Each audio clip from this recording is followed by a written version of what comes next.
Yeah.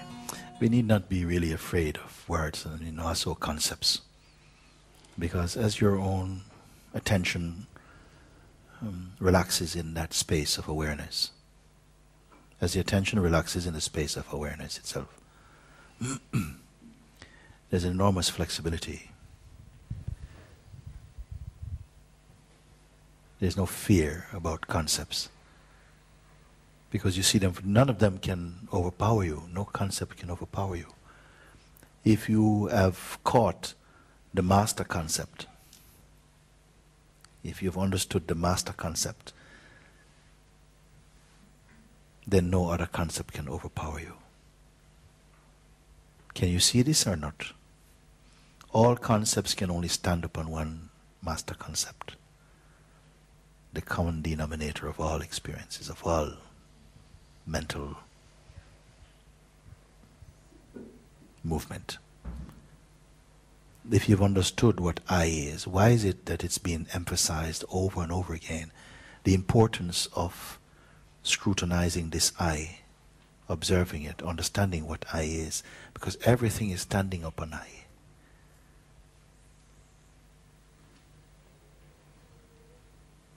If I say to you, speak to me as consciousness and not as a person, speak to me as consciousness and not as a person.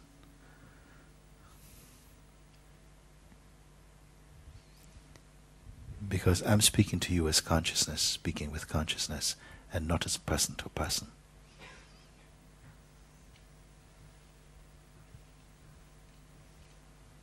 The person is itself a modification in the consciousness. You are consciousness, speaking with consciousness about consciousness.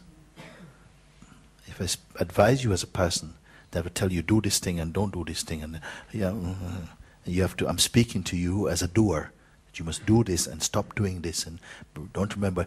You see, like this. But I asked you, reminding you, but you're not this thing. You're aware of this thing. This is addressing you as consciousness. Therefore, you can come back to space very quickly, because you're not being referred to as a person, as a particular entity to do something, to change, to become better, get closer. You're growing closer towards the consciousness. Just another 3 steps to go. Look at it, you're coming up, And that's been the thing that, for me, this afternoon has been, there is that realization that there is nowhere to go, nothing to do. Yes. It's there. Yes, it's not just there. as a verbal statement, but really as an intuition, as some insight. It is seen, but all the efforts to get somewhere was all based upon the idea that I'm in the wrong place in my being. That my being is not yet together. It has to do something to get right into shape and so on. Now it's been exposed that these are merely ideas, that we have invested some energy in these ideas.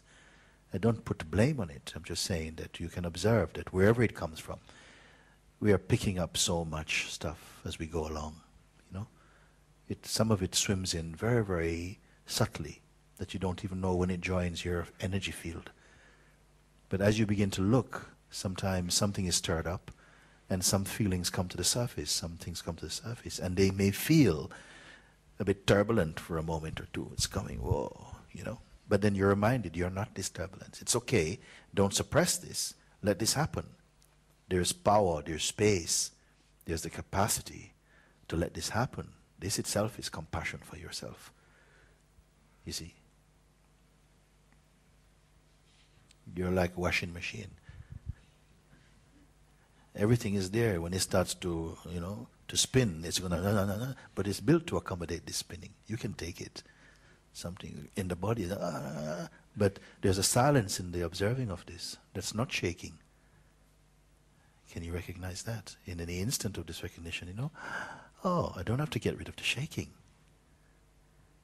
And this is an atomic discovery, because so much energy has been trying to pacify life. Oh,